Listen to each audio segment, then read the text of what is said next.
10 years. That's how long Albania held after Skanderbeg died. Without him, without the man who had unified 25 years of resistance through sheer force of personality and tactical genius, the League of Legia dissolved almost immediately. The Albanian lords who had set aside their differences because Skanderbeg had made the cost of division too obvious went back to their differences. The Ottoman Empire, which had been held at bay by one man and the mountains he knew how to use, moved in with the systematic patience of a power that has been waiting for exactly this moment. Cluj, the fortress that had survived 3 Ottoman sultans, that had turned back Murad II with 100,000 soldiers, that had outlasted Balaban Pasha and the Second Siege, fell in 1478. 10 years and 11 months after Skanderbeg died. The Ottomans promised safe passage to the garrison. Then they killed the men and enslaved the women and children. Shkodër fell in 1479. The rest followed. Albania was Ottoman territory for the next 444 years. And yet, his flag became Albania's national flag. His eagle is on the Albanian coat of arms today. His face is on the Albanian currency. The main square of Tirana, the capital of a country that did not exist in his lifetime, is named after him. There are statues of him in Rome, Vienna, Geneva, Brussels, Washington, D.C., and Pristina. The man who could not save his country in the end is the man his country is built around. This episode is about why. And it starts with what happened to the people who survived. This is the final episode of the series. If you've been here from episode 1, thank you. This is the one that ties everything together. If you're new, go back to the beginning. The ending means more when you know the full story. Subscribe, like the video, and let's close this out properly. When Albania fell, the Albanians left. Not all of them. Not immediately. But in waves, during the final decades of Skanderbeg's campaigns, during the Ottoman consolidation after his death, and in the years that followed, tens of thousands of Albanians crossed the Adriatic and settled in southern Italy. In Calabria. In Sicily. In Apulia. In small communities that kept their language, their rights, their music, and their memory of the man who had tried to stop what was now happening to them. These communities are called the Arbërish. They still exist. There are approximately 100,000 Arbërish Albanians in southern Italy today, in villages that have been Albanian-speaking for 550 years. They kept the Byzantine Greek Catholic Rite. They kept the Albanian language in a form that preserved features that disappeared from mainland Albania during the Ottoman period. They kept songs about Skanderbeg, an entire cycle of epic poetry that maintained the memory of the resistance when the country that produced it was under occupation and had no official means of preserving its own history.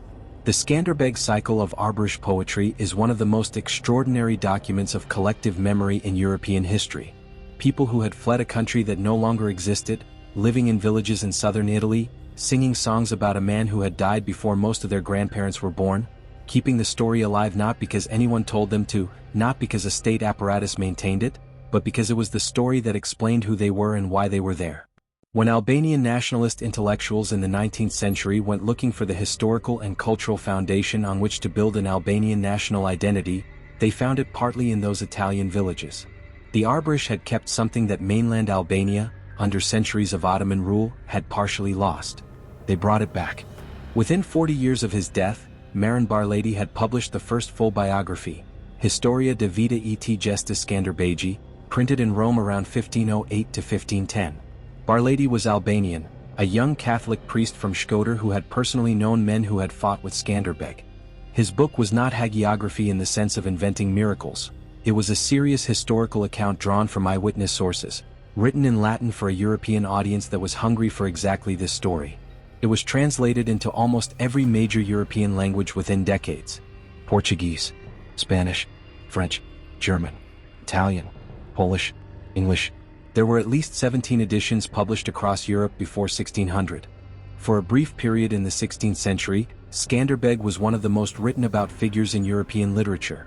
More discussed than many rulers whose territories were 10 times the size of his. The reason was not purely literary. The Ottoman Empire was still expanding. The fall of Constantinople was within living memory for the generation that first read Barlady. The question of whether Christian Europe could survive was not rhetorical.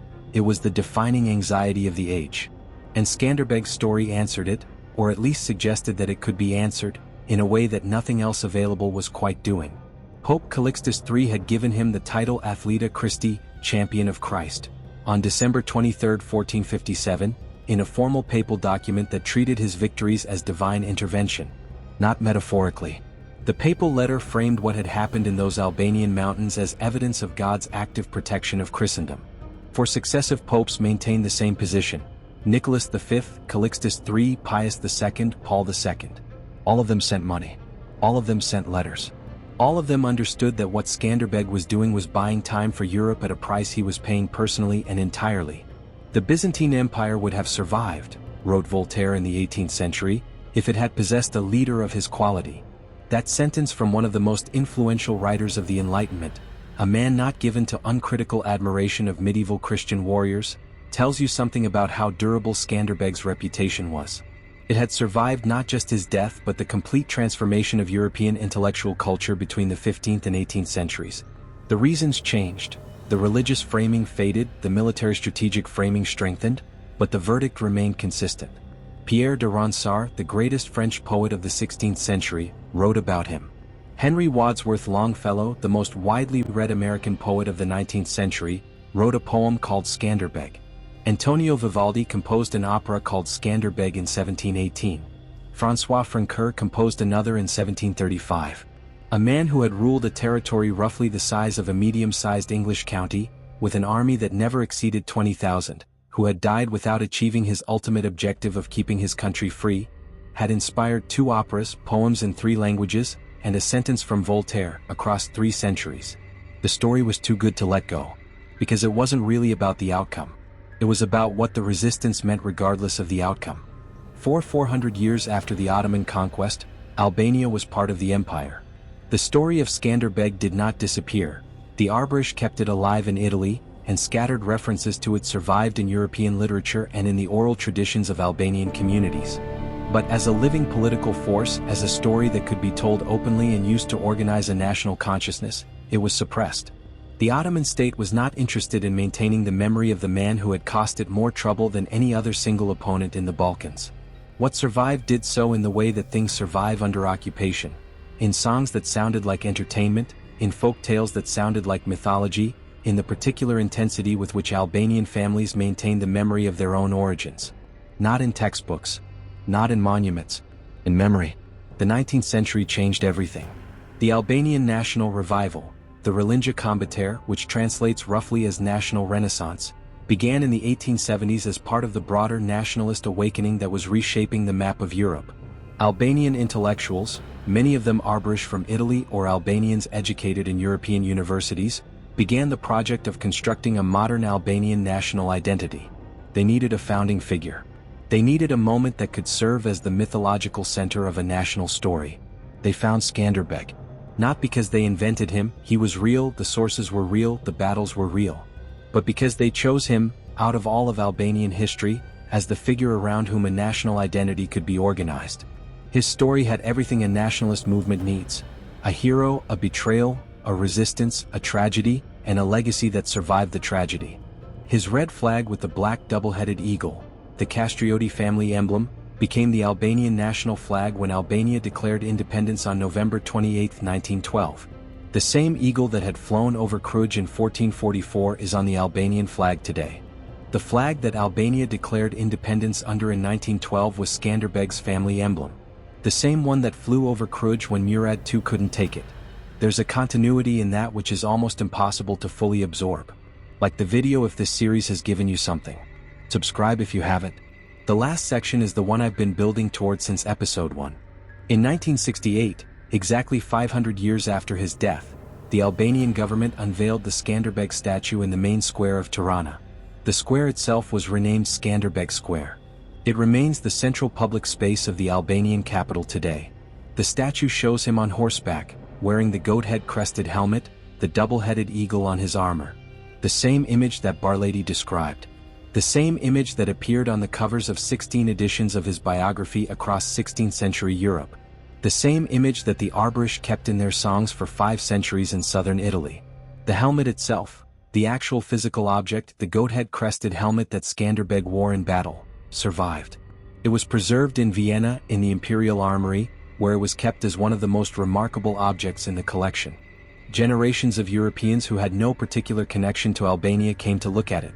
The physical evidence that the man was real, that the battles were real, That the object which had been present for 25 years of continuous resistance against the most powerful empire in the world was a real thing you could stand in front of and touch. His sword, 7 kilograms according to the accounts of those who handled it, also survived. Also in Vienna for a period. Barlady records that contemporaries who measured it found it extraordinary that a man could use such a weapon in actual combat. The legends that grew up around him, that he could split boulders, that he had never lost a personal duel, that his horse sensed danger and carried him untouched through battle. All of them flow from the simple reality that the actual documented facts of his life were so extraordinary that people found them easier to believe if surrounded by the supernatural. He didn't need the supernatural. The historical record is enough. There is a question that sits underneath this entire series and I want to address it directly in this final episode. Skanderbeg failed. He spent 25 years fighting to keep Albania free. Albania was not kept free. The Ottoman Empire took it anyway 10 years after he died and kept it for 4.5 centuries. By the standard measure of whether a military resistance succeeded in achieving its stated objective, the answer is no. So why does any of this matter? Here is what I think the answer is. He held for 25 years. Those 25 years, the period between 1443 and 1468 when one man with never more than 20,000 soldiers kept the most powerful empire in the world from consolidating its control over the Western Balkans, were not wasted years. They were the years during which the Ottoman advance into Italy did not happen. The years during which the political and military situation in Europe stabilized enough that when the Ottoman push toward the west came again, in 1480 at Otranto in southern Italy, it was met with a response that turned it back. Pope Paul VI, in 1968, speaking at the 500th anniversary of Skanderbeg's death, called him one of the founding symbols of Europe. Not of Albania specifically. Of Europe. The argument was that the idea of European civilization as a coherent thing worth defending had been given shape, in part, by the example of what had happened in those Albanian mountains between 1443 and 1468. Whether you accept that framing or not, and it is a framing with all the political uses that framings have, the underlying historical fact is simpler and more durable.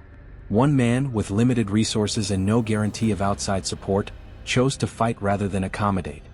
He fought with everything he had for as long as he had it, on ground of his own choosing, and made the cost of defeating him so high that the empire that finally absorbed his territory did so only after he was dead. And then his story survived the empire that defeated him. The Ottoman Empire is gone. Albania is a country. The eagle on the Albanian flag is his eagle. The square in the capital is named after him. The museum in Cluj is in the fortress where he made the sultans come to find him. The songs the Arborish sang in Italian villages for 5 centuries have been returned to the country they came from. He didn't save Albania in the way he intended. He saved something else. The story that Albania needed to know about itself when the time came to need it. That is what resistance does when it's done right.